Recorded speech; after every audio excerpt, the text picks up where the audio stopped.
If I can make it there, I'll make it anywhere. It's up to you, New York, New York.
Good morning. Good morning. How we doing? It's the Richie Hicks Jr. Sports Podcast here on YouTube and Facebook Live.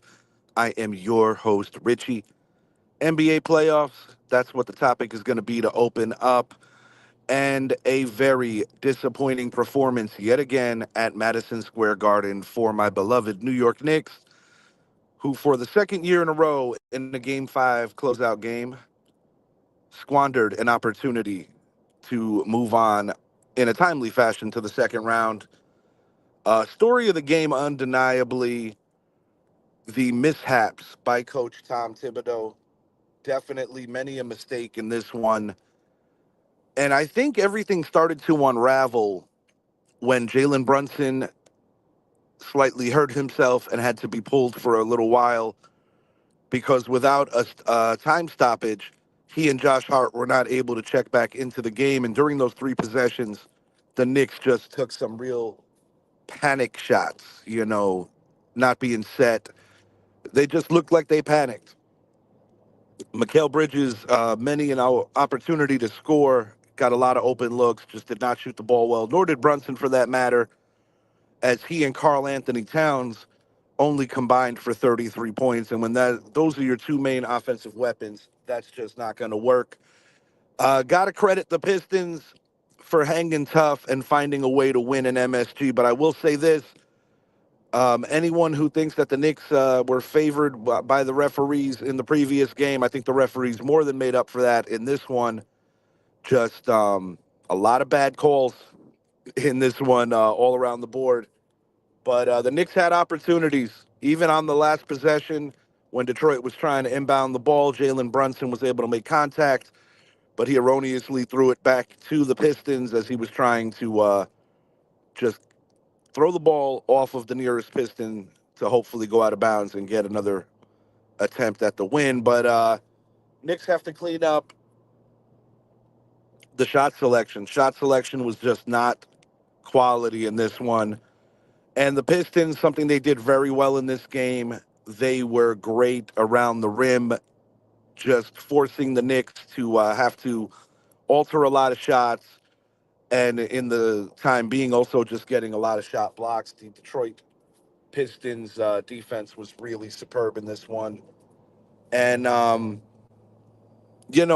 Knicks have been a good road team all year. And I think one of the frustrations over the course of the last few years is that they have not been able to be that dominant force at Madison Square Garden that they should be, similar to the teams that are elite in this league. If you're talking about the Boston Celtics, Cleveland Cavaliers, teams that are favored to win the East, they are back home. Knicks have a great chance to win Game 6, but it is a very hard thing to beat a team three times on their home floor. So I'm going to say it now. I think the series goes 7, and it's a worst-case scenario for the Knicks because the Boston Celtics are already resting and waiting for the winner of this series. So for Boston, they're rooting for the series to go as long as it possibly could. They truly hammered the Orlando Magic. Orlando had a chance in this series as they were close to squaring it up in Orlando, making it 2-2, but the better team wins. Celtics on offense just couldn't be stopped. and they just really blew the doors off of the Orlando Magic in the third and fourth quarter. And as expected, coming into the year, I feel that the Boston Celtics were most people's favorite to win the East and possibly go back to back, winning another NBA title. And it's been a minute since anyone has gone back to back, but the Celtics definitely have a chance to do that. And, they're kind of licking their chops and just waiting because the Knicks and Pistons have really beaten the crap out of each other. Game of the night, undeniably out west. Denver Nuggets 131-115 victory over the Los Angeles Clippers to take a 3-2 lead back to Los Angeles. And for the first time in this series for the Denver Nuggets, Nikola Jokic was not the leading scorer. Jamal Murray putting up 43 points in a big victory for them. And I must admit, the Clippers, it's kind of rearing its ugly head again with their first round nightmares. The, the Clippers have had a hard time getting out of the first round over the course of the last few years, and they have talent galore. So the pressure is definitely going to be on the Los Angeles Clippers going into Game 6. But as the NBA playoffs look right now, I think the surprise is the Indiana Pacers getting out of their series. Just a complete meltdown by the Milwaukee Bucks, blowing a late 6-point lead in overtime. And the Indiana Pacers will be playing division rival, the Cleveland Cavaliers. And I'll be honest, I think that series might be a lot better than people are expecting. The Cavaliers were not tested at all by the Miami Heat. It looked like the Heat were already halfway out of the season just moments after game one ended, but that was not even a competition. It was a coronation to round two. It was just a bloody beatdown for 4 straight games. Cleveland Cavaliers undeniably look like the most impressive team in the first round of the playoffs. Lakers are going to be facing elimination tonight. I do like them to stave off elimination and to send it back to Minnesota. That's going to probably, in my opinion, be the game of the night. But the East is all squared away for round two. They're just waiting on the winner for the Pistons and Knicks. I still think the Knicks are the superior team. I still think the Knicks are going to win. But I will say this. In the event the New York Knicks are not able to get to round two, I think Tom Thibodeau may very well be fired. He mismanaged a lot of situations yesterday. And I believe that when you're getting poor shooting all around the board, it wouldn't be the worst thing in the world to possibly dig into your bench to see if you get a spark. Positive for the Knicks. I really liked the play of Mitchell Robinson yesterday, but very disappointed with the effort of Karl Anthony Towns. I feel that when you have a potential mismatch, Karl needs to be more in the paint doing what he does and, just relying on letting everything come to you and hanging out a little too much outside on the perimeter. Just not a winning recipe. But I still say Knicks in 7. I originally said Knicks in 5. That didn't happen. But I don't like the Knicks in Detroit. I think the Pistons are due to win one at home. The games have been so close. So the pressure is honestly on the Knicks because they're supposed to win this series. And this series wasn't supposed to go this far. Going to move it along to Major League Baseball. Following their crosstown rivals 2 days ago, the New York Yankees put up a lot of home runs, just had a great day at the plate and really walloped the Baltimore Orioles. Today is the rubber match as Carlos Carrasco takes the bump.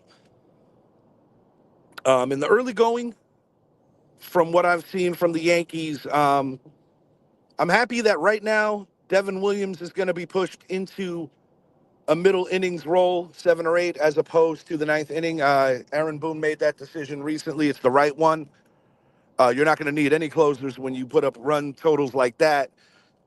But Aaron Judge, really remarkable at the plate as he is just putting up another MVP caliber season in the early going. And what's scary is that he won the MVP last year, but was nowhere near the pace that he's on this year because he did not have a good April last season. I said it on my most recent show. I think the National League West really offers the most competitive division in all of baseball, of course, excluding the Colorado Rockies, who are everyone's doormat. But I'm irked with the Knicks, man. The Knicks cost me a parlay yesterday. I was hitting green on everything I touched. But the combination of Karl Anthony Towns and Jalen Brunson really screwed me over yesterday on my parlay. It happens. And I've had weird luck with both those players this year. On days that I don't put them on my ticket, they blow up.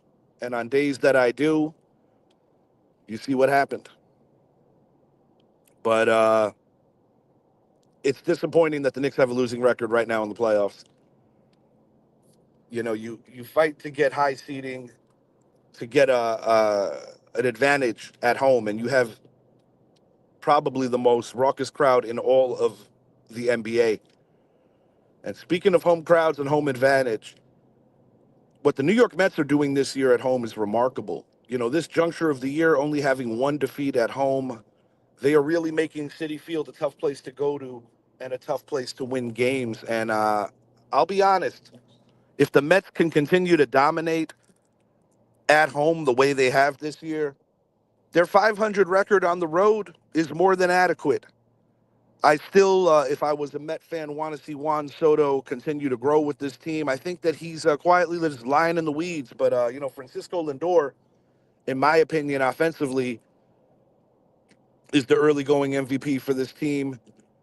And it's a dual effort in terms of MVPs for the team on the other side because the pitching has been remarkable. Their starting pitching has the best ERA in all of baseball, and that was not something that too many people had predicted coming into the year, given the question marks. But the New York Mets right now are just looking really, really strong, and they're looking like a team that's going to be there all year.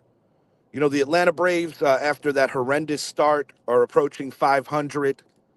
Philadelphia Phillies, we know that they're a hell of a team, but the Mets really sent them a message roughly a week ago. So right now, the Mets are in the driver's seat in the National League. They got the best record in Major League Baseball.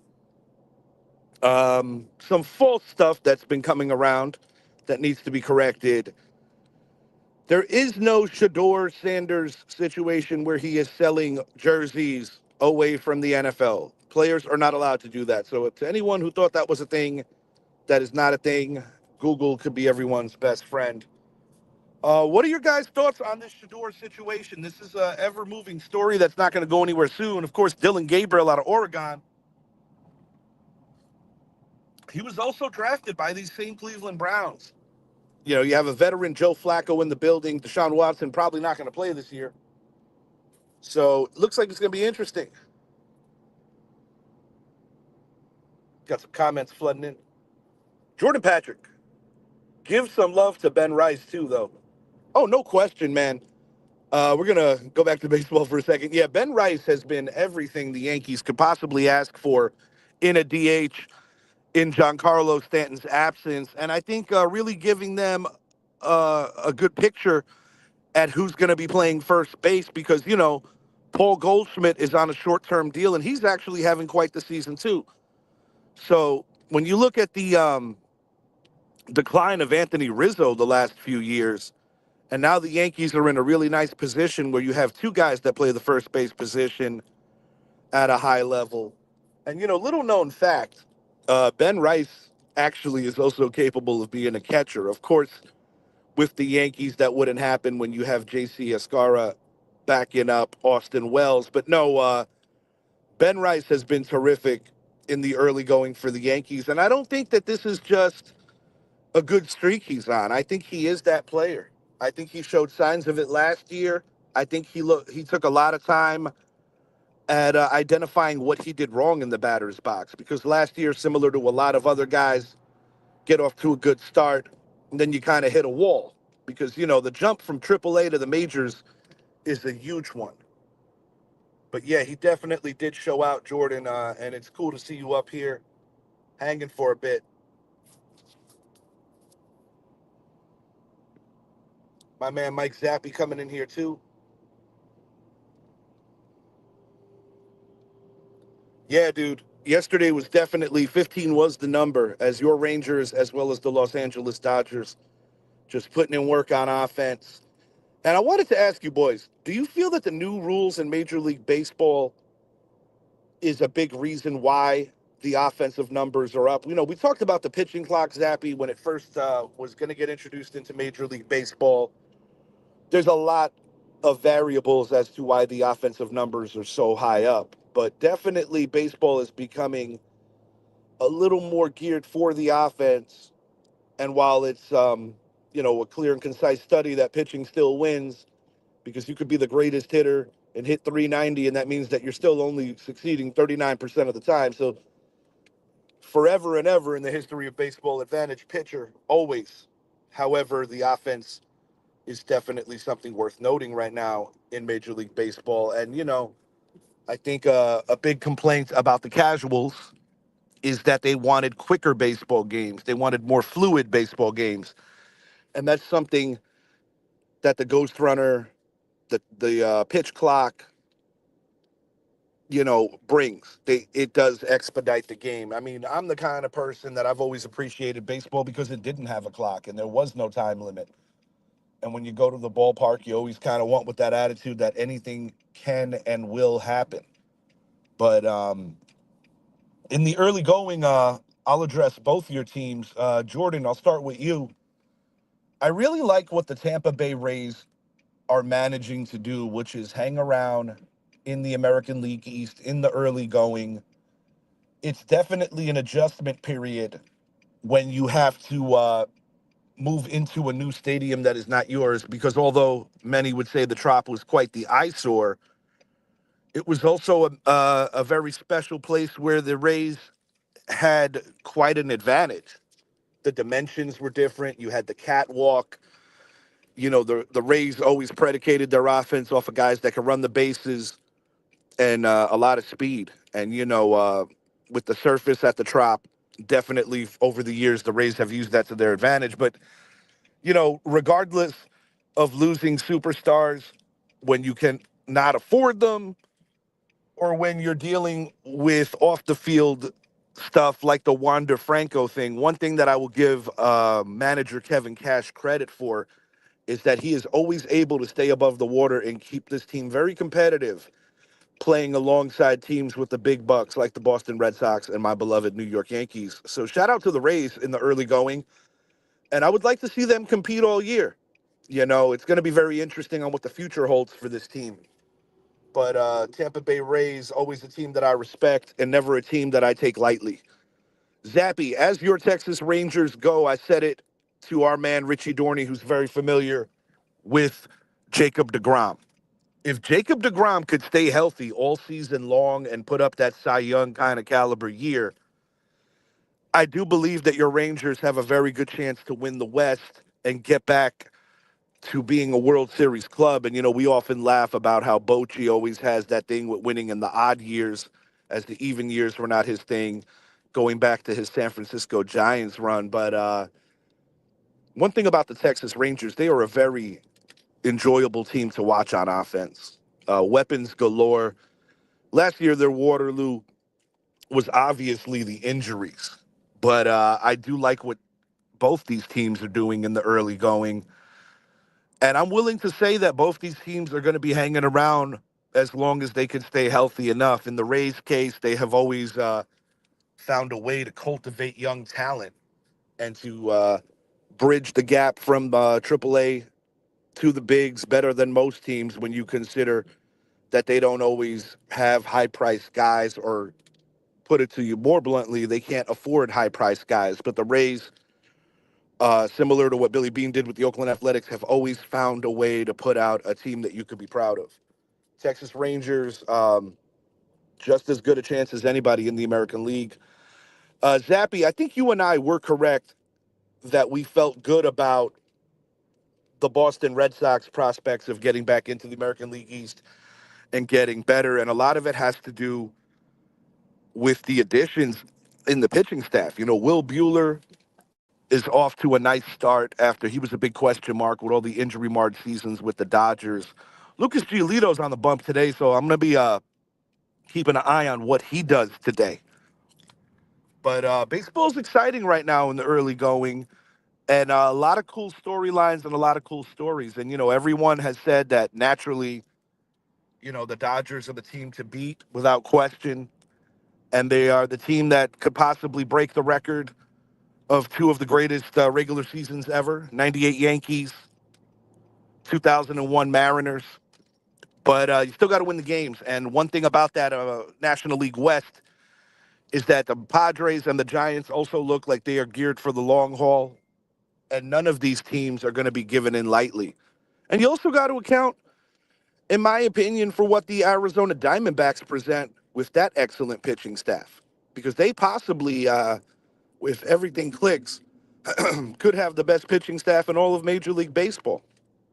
So I expect the team that your Rangers beat in the World Series a couple of years ago to also be heard from. I think it's incredibly top heavy in the National League. I think the American League East was going to get a little more up to snuff as the weeks move along. Right now, the Rays are flirting right around 500. Blue Jays, I've been calling for this for a while, but I'm still waiting for Don Mattingly to get the ultimate promotion and become their manager. I think it's only a matter of time. I really mean that. It's only a matter of time. But as my team goes, I believe that if we can get Devin Williams back to being who he is, we have all the tools in the bullpen to be possibly the most dominant bullpen in all of Major League Baseball. And of course, patiently waiting on Luis Heel, last year's American League Rookie of the Year, to return is going to be a huge shot in the arm for the New York Yankees. Jordan, we got to get you on a baseball show with my man Corey and my guy Zappy. We definitely got to make that happen in the near future, bro. You gentlemen have a great day, though. I am going to my less fun job in just a couple of moments. But have a great day, everyone. And if you haven't already, please make it a point to like and subscribe to the channel, the Richie Hicks Jr. Sports Podcast on YouTube. Take care of yourselves, everyone. Have a great day, and announcements to come for our next show.